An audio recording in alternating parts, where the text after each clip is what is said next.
The important aspect of today's constitution was to articulate how different regimes express their interests through lawmaking, with, of course, a historical allusion, which I described as the constitutional genesis of the genealogy of constitutionalism in Zimbabwe.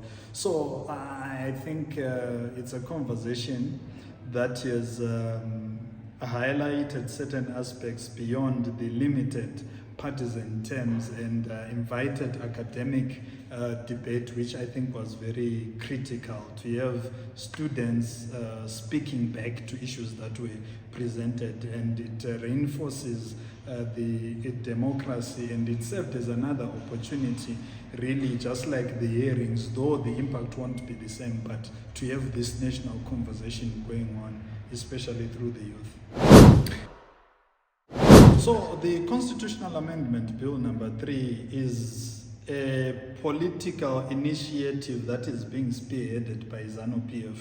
And precedence has it that whenever ZANU-PF commits itself to anything, it doesn't fail.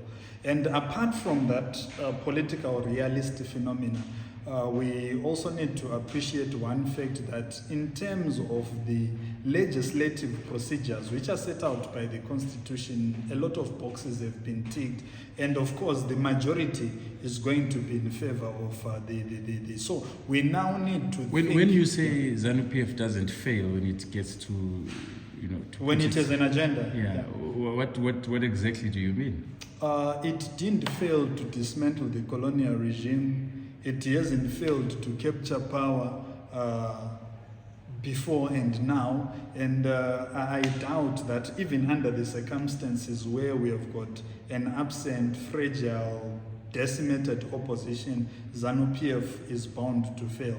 But of course, ZANU-PF doesn't fail because it has a majority of the support, and that has been clearly demonstrated by the electoral outcome. So let's think about the post-CAP 3 dispensation, because ZANU-PF has a history of not failing.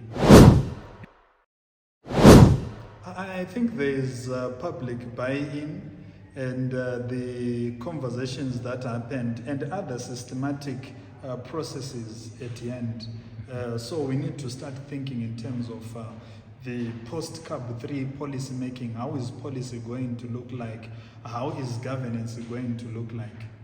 Do you think enough has been done to educate perhaps the masses, first of all, and then the actual legislators, are they aware of what is actually happening, besides knowing that they will probably keep their seats much longer than necessary?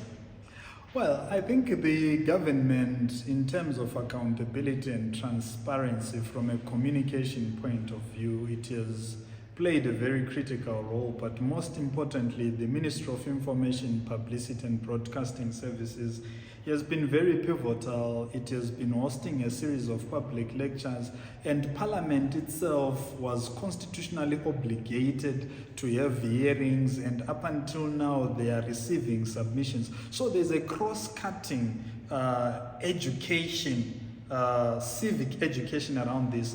But the debate goes much deeper than that, because in the digital age, citizens don't need to be educated. Citizens create conversations. So the social media space has been another alternative for the expression of various ideas to manifest, because social media is the new marketplace of ideas.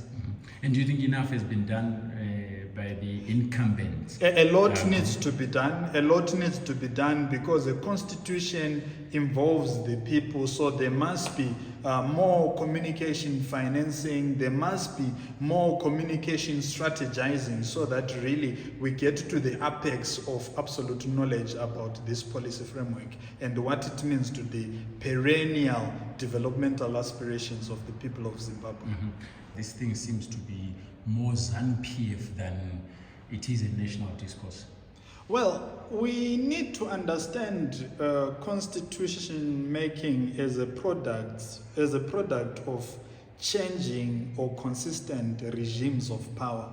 So ZANU-PF initiated this conversation to strengthen its stay in power, but the informing reality is the fact that we have a fragmented opposition, and under the circumstances, this thing could have not been radically ZANU-PF if we had a very efficient opposition. And under those circumstances, those who are to blame for that reality, if this discourse becomes more ZANU-PF concentrated, are those who are not actively participating in opposition politics, given its structureless character.